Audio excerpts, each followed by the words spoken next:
Welcome everyone to our next session of the Founders of the Future Forum at the London Tech Week.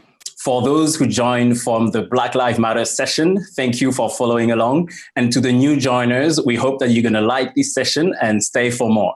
We're going to now talk about international expansion, which is a subject that a lot of the future founders and early stage founders we work with are asking us about. So to kick off the panel, I'm going to hand it over to Daniel Glazer, London office managing partner of Wilson Sonsini. Daniel, over to you. Great. Thanks a lot, Pierre Simon. Really happy to be here today. And so I'm joined today by two fantastic founders, Tania Boler and Stefano Vaccino. Little bit of background before we jump in. Tania Boler is the founder and CEO of Elvie, a British health and lifestyle brand, developing smarter technology for women. Elvie's first product, Elvie Trainer, is a smart Kegel trainer to help strengthen and tone the pelvic floor. The second, the Elvie Pump, is a silent wearable breast pump.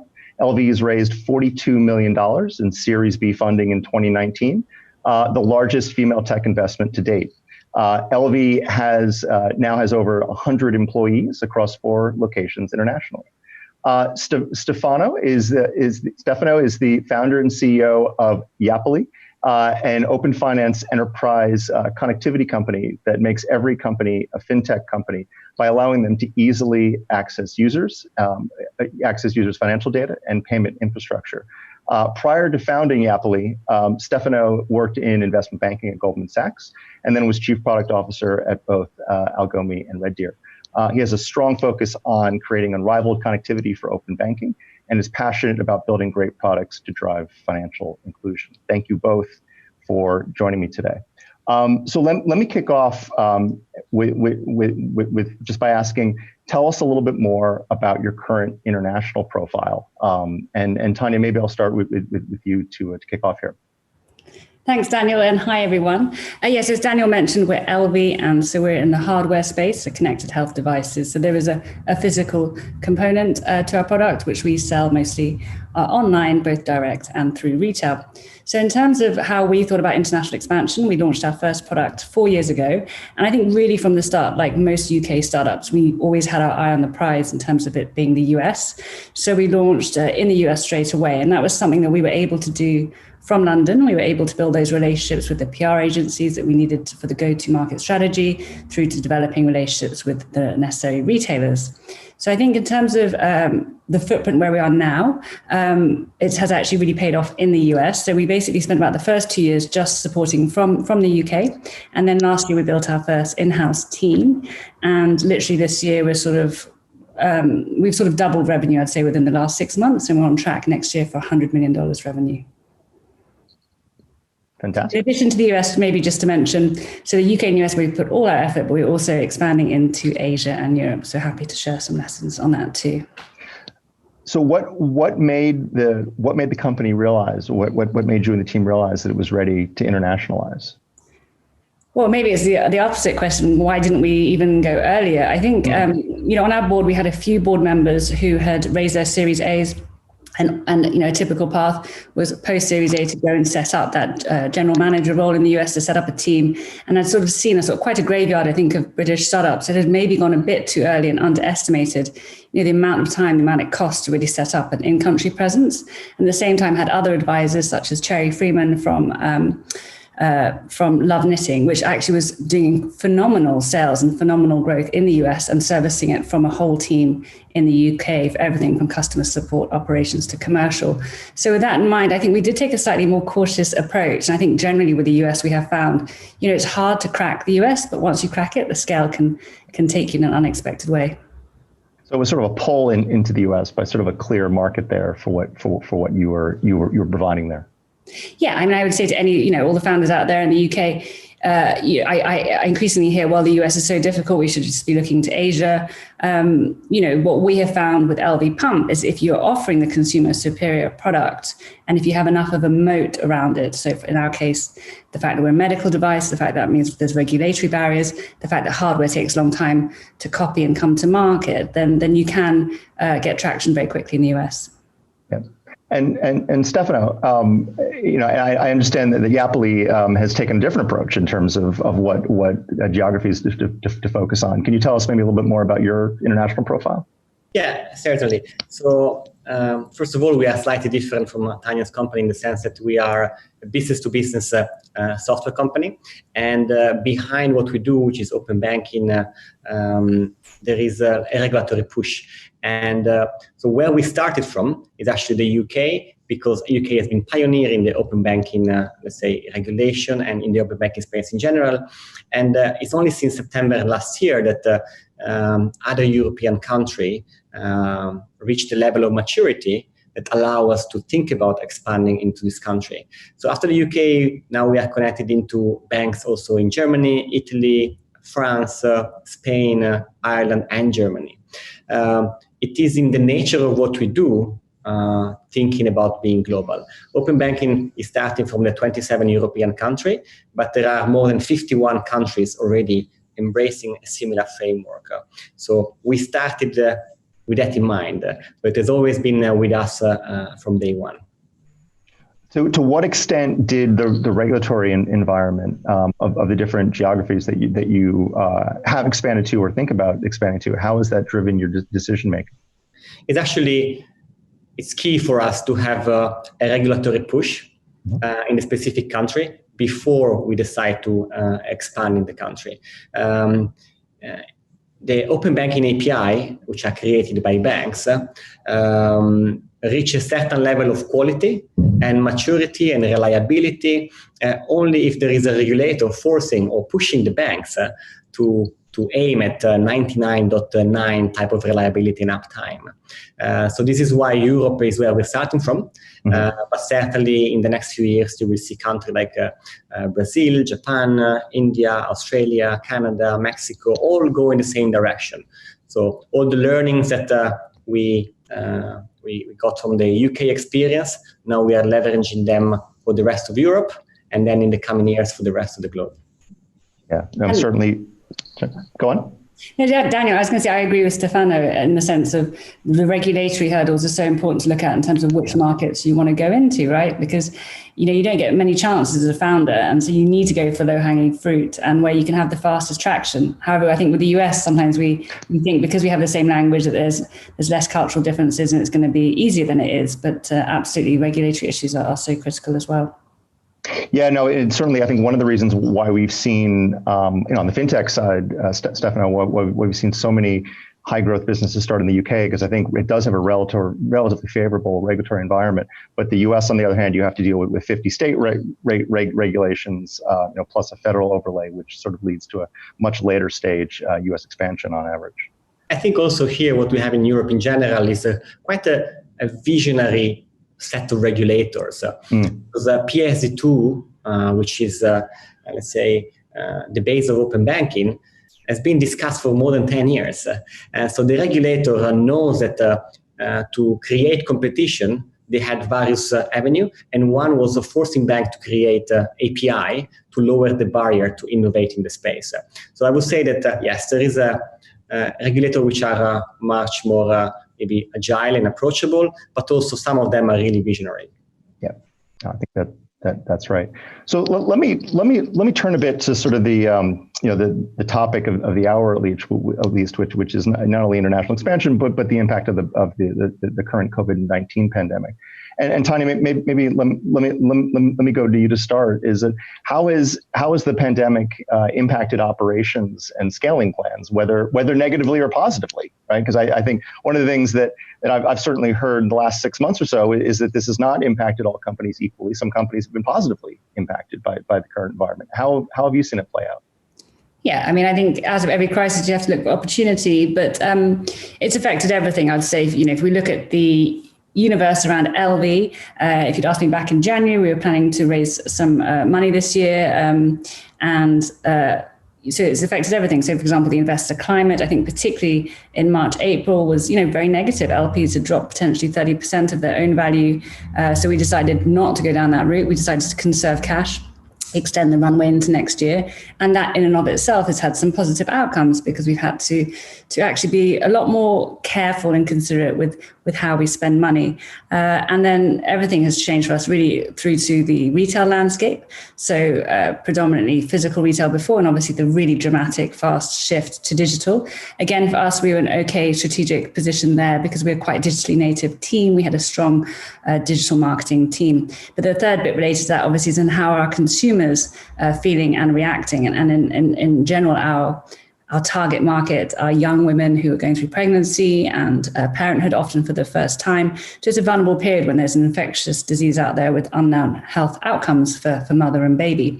So it was really, again, about adapting quite quickly. So really being sensitive and to our consumer, using the opportunity that digital provides. So, for example, setting up at home with Elvie so that we could have curated content for women. So I think it's just constantly about survival and adapting to your consumer, adapting to the changing landscape, and making sure that you have the ability to flex as needed. And even through to market launches and the international expansion, I can talk to a bit as well if you like. Yes, please. Yeah. Well, I think, I wish I could just say, we went gung-ho exactly after our plans. We didn't. We did have to scale back our expansion plans. That said, I'm very proud of what we've achieved in the last 6 months. We've doubled revenue. And I think when I look at which markets we've had the most success in, it is in fact the US, where we'd already had, we'd had the opportunity to bed in an in-house team, and we'd had the opportunity to build those personal relationships. So this year they were still able to scale. Yes, there was business disruption with retailers and so on and so forth, but the speed of that scaling has been, really impressive. I think in another example, if I take Europe, we had plans to launch in 8 European countries in May. Clearly, April, May was just not the right time to be going ahead with big PR campaigns, big launches. So it wasn't about necessarily stopping a lot of those activities, but again, just having to delay and adapt as we've all had to this year and think about everything in a different way. Yeah, and I think, to sort of stay on the transatlantic theme for a second, I think in a pre-COVID environment, we would regularly see, senior executives, founder, CEO, others go back and forth between the US and the UK. How have you and your team adapted to not being able to travel back and forth between the US and UK and run a transatlantic business remotely? Yeah, so the remote working, obviously has pros and cons. I think if I just put aside the question about the US, if I think internally in our own company, we now have offices in London, Bristol, New York and Shanghai, and we've onboarded over 36 people during lockdown. So obviously remote working has had challenges in terms of onboarding new people, but I think actually of a positive, it has broken down those geographical barriers between the different offices. So it's sort of more of a democracy. I do think in terms of building relationships with external partners transatlantically, I probably is not saying what you want me to say, but I actually think remote working makes it a lot harder, particularly in the countries where there's different languages, different cultures. And it is particularly to Elvie, but for example, we have factories abroad. We've just onboarded a new factory. Normally our engineers would be there on the factory floor. And instead, we have to somehow manage the language barriers and have sort of GoPro cameras on the helmet. So to be honest, it has been a serious business disruption. I'd say more on the supply chain, the manufacturing side for us. But other areas, there's been opportunities and advantages. Absolutely, things like the sort of normal brand work I might do around working with journalists, doing all of that remotely has had no negative impact and obviously is much more efficient. I mean, to some extent, we're all remote, even if we're in the same city. So it's we're all learning at the same time how to do this. And Stefano, what about you? And what have you seen as some of the impacts that the pandemic has had on your international operations, and how have you addressed some of the challenges?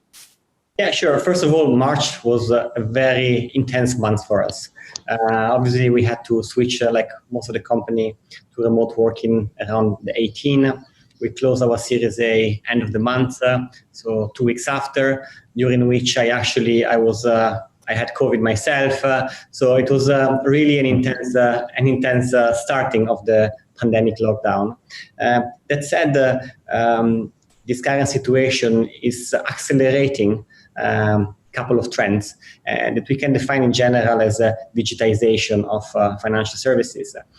So if a lot of companies before were considering adding open banking services, they definitely put even more focus than they were doing.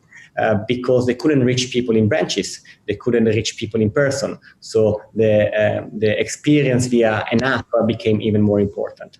On the payment side, also we saw a significant increase in digital payment, and from a partnership perspective, also we realized that with less cash around, company in general are refocusing on their core expertise and more open to working with third party and partnering up.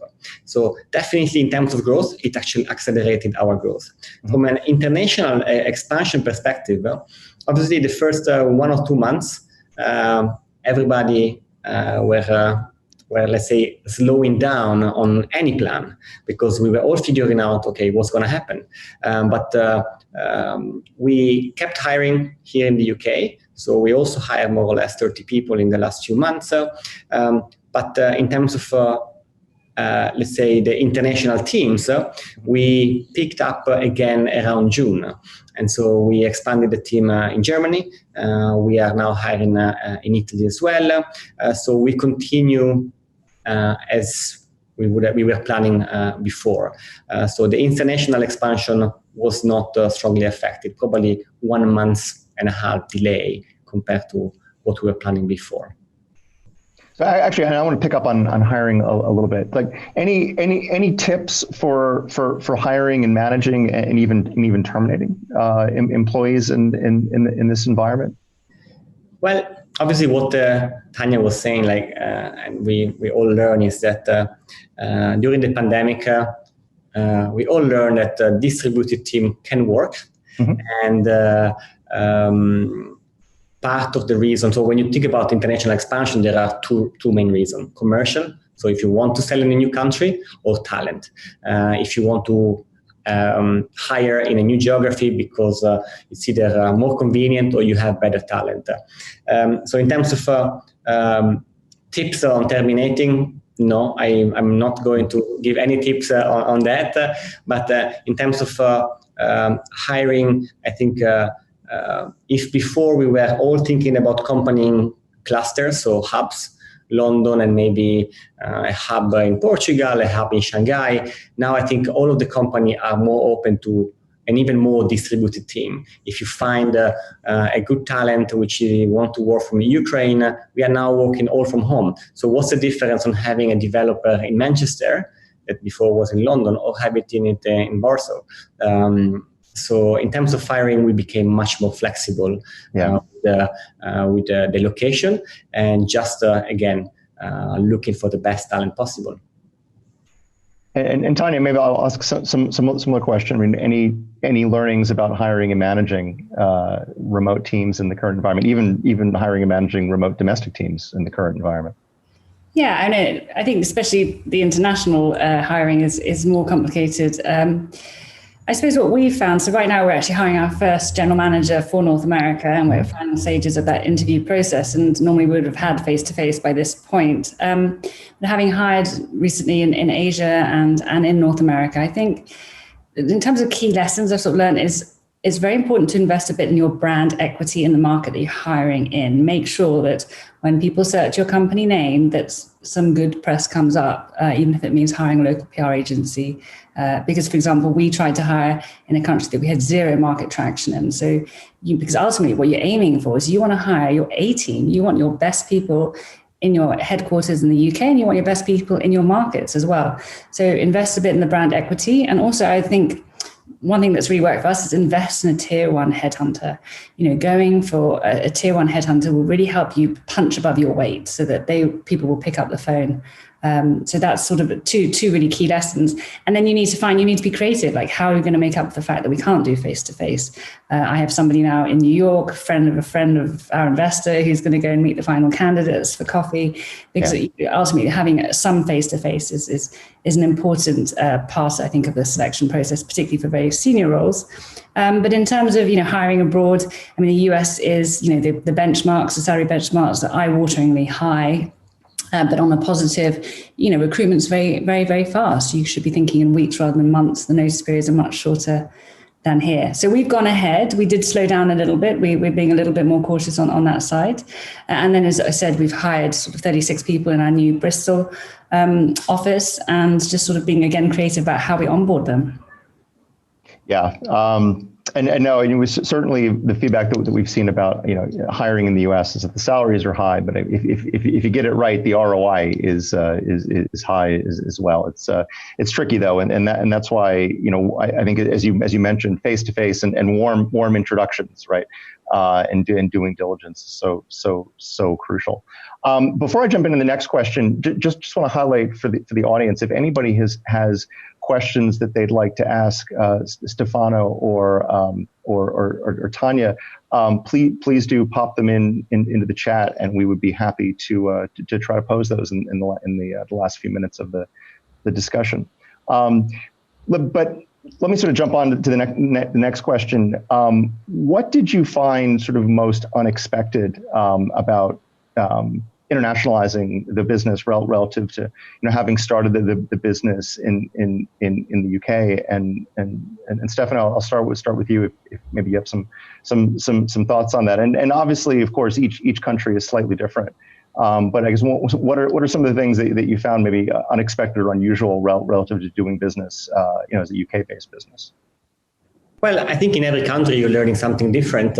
And while pre-COVID, maybe there was even a debate on having a UK-centric sales force for the rest of Europe and traveling a lot, now the debate doesn't exist anymore. So it's probably for every country you go in, you will try to have a local sales team, local SDR, local marketing, local PR.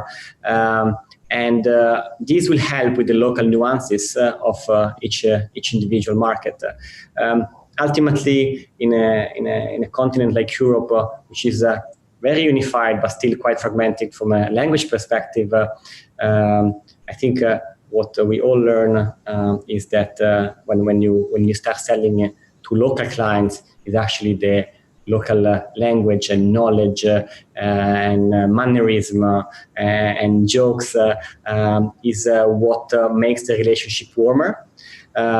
So as I said, if before COVID probably there was even a debate, centralized sales team versus local sales team, now I think we are all thinking about going local. If there is another lockdown, for example, it will be easy for the sales team to spend time with the customers, and all the local nuances will be taken care of automatically.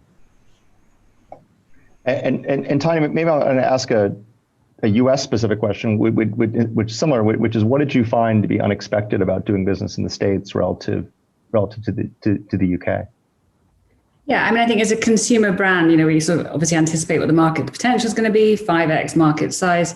But I think we were sort of pleasantly surprised by the scale and speed, like when it takes off. For example, a small retail pilot in the UK might be 5 stores, 5 boot stores. In the US, it can be hundreds. One influencer post in the US can have a real spike in terms of PR. So that was sort of, I suppose, the scale and the speed. But in terms of the, setting up, incorporating, the complexity and costs, surprised us, I suppose. I think the US is very much city by city. It's quite different, the administrative expectations in each state. But Daniel, I mean, it would actually be great, because I know you helped us incorporate, and we made that decision to go for Delaware. And I think that was really important, having you on board to help us guide through that process. Thank you. Yeah, no, I mean, I think the learnings I think that we've seen over time about U.S. expansion is just simply there is sort of a well-traveled path on how to do it, and if you sort of tick all the boxes, right, then actually it can be pretty streamlined. But but the U.S. is a little bit more unforgiving when it comes to sort of making mistakes and maybe doing things that sort of fall off the path. But ultimately, as I mentioned before, it really is a sort of an ROI play. That if you get it right, the upside in the U.S. is pretty massive. I have one more question, and then I want to turn to an audience question. Question I had, and Tania, this sort of picks up what you just mentioned about being able to scale and things sort of getting bigger, maybe getting bigger than you might have expected. As you go to the States, is how has the pandemic affected both of your sort of long-term and maybe mid-term thinking about fundraising, right? And specifically growth capital, right? Has it, in terms of, what are, is it something that you're looking at sooner rather than later, or vice versa? And does it make you maybe more or less likely to look internationally or domestically on fundraising? I'd be curious. And Stefano, maybe if you want to start.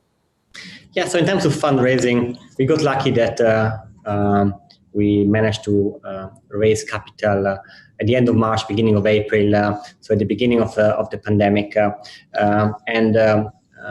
we at the time we didn't need immediate capital. So with the timing actually worked well for us because it extended our runway significantly.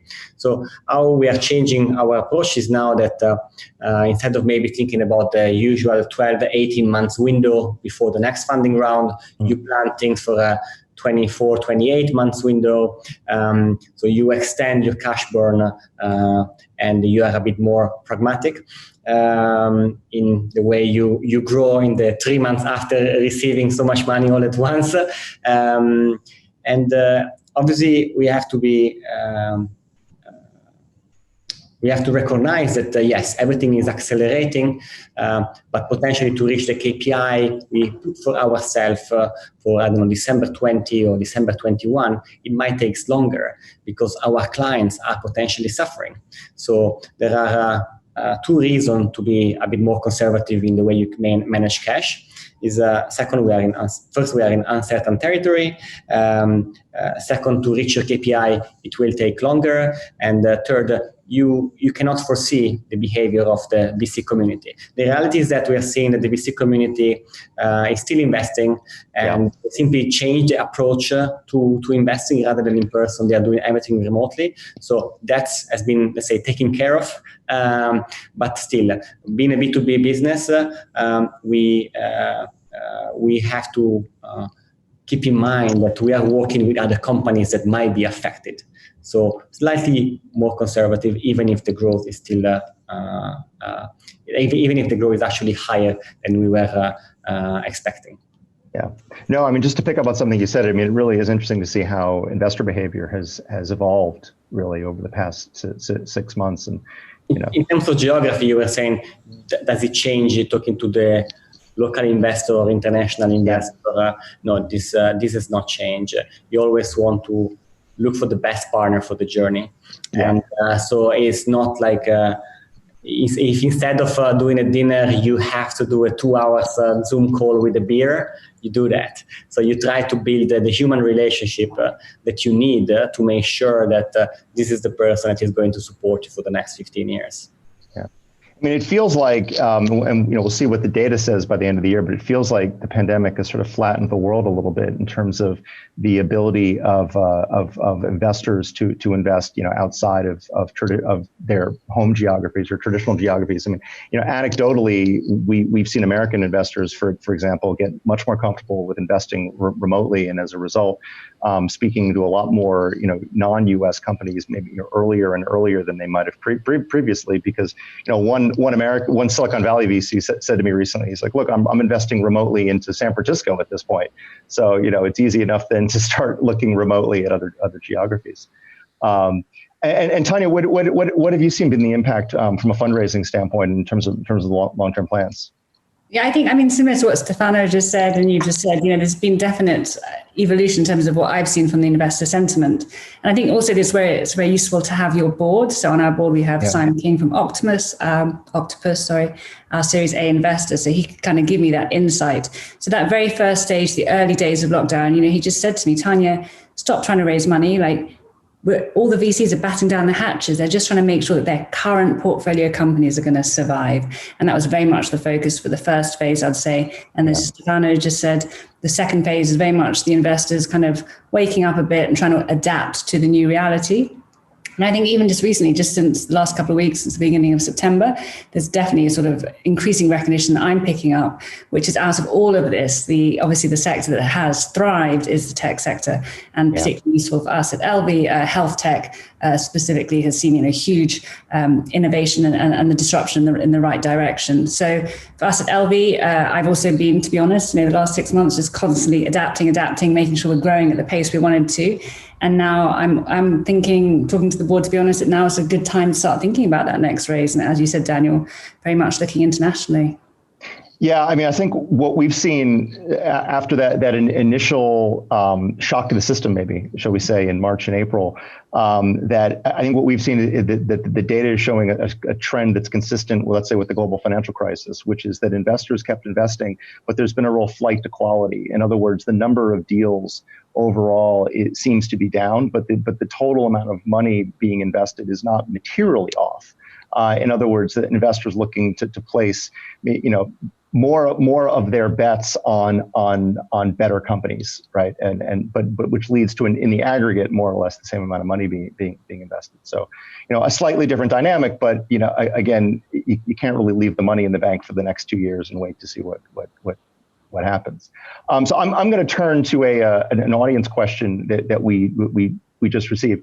So the question is, what advice would you give to other entrepreneurs who want to expand on where to start, where to go to first, and geographically, and what should their first steps be before they open up shop abroad? So I guess maybe to summarize that, where to think about going first and how to best plan for it. And maybe Tania, can I turn to you first?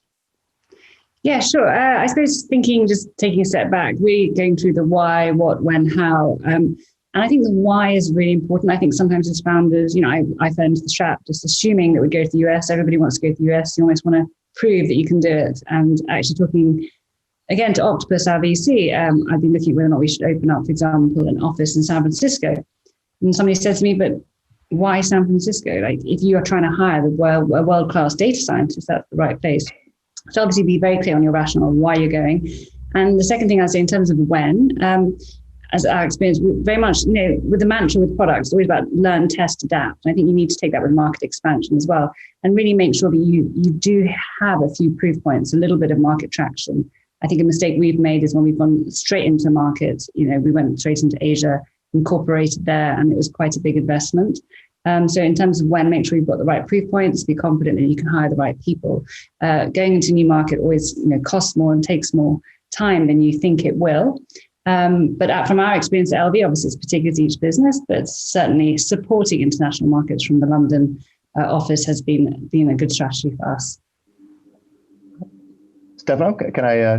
Yeah, so it really depends on your product and your solution. There is no, say, a solution that fits everyone. There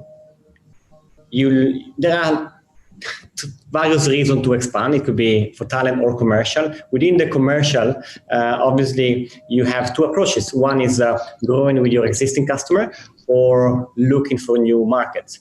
In our case, for example, a lot of our clients, like type of Intuit or IBM, they are or American Express, they are international company. So they expect us to be offering the product across different jurisdictions. So when we grow with them, it's automatically a funded exercise because we know they are going to use us for that geography. So you see the rationale and the approach for us is different. We are trying to first grow with our existing customer, and then if there are obvious market opportunity, we assess them based on the size of the opportunity, the competitor landscape, and so US is not always the best solution. It really depends on your product. Brazil might be much better. It really depends on what you're offering. Yeah, I think in our experience, especially with the U.S. but other geographies as well, I think it tends to be, you want to be driven by being pulled into your geography, the next geography, by customer traction and user growth, or at least a clear opportunity for it, as opposed to sort of hoping that that's the right place to go and sort of planting the flag and working it out. That's a lot more of an expensive approach. I think we're reaching the end of time here. And let me just sort of ask each of you for maybe a last tip or so, or maybe to frame it, to bring it back to the title of today's talk, international expansion during a pandemic. Should you do it? So maybe one last tip from each of you, or one last thought on how to think about internationalization in this time. Tania, if you don't mind, maybe I'll start with you.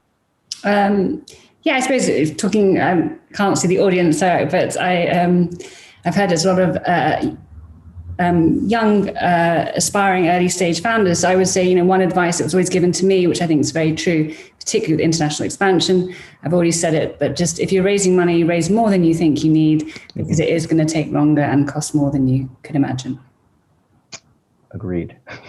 So, from my perspective, it's very difficult, in my opinion, that you will get a great investor if your idea is not global, or it cannot be global. So for most of the idea you guys have, international expansion is just a question of when, not if. So master your product in the country you're starting in, because the problem will be very similar, and then think about where to go next. So first, make sure you flex your muscles in your home country or wherever you want to start, and then replicate the success abroad. Great. Stefano, Tania, thank you very much both for joining us today. Really appreciate it. And thank you to the audience for joining us today. Just want to make sure that you tune into the next session of the Founders of the Future Forum, which is the F Factor 14 to 18 National Final. That will start at 4:35 p.m. BST after a short networking break. Thanks again.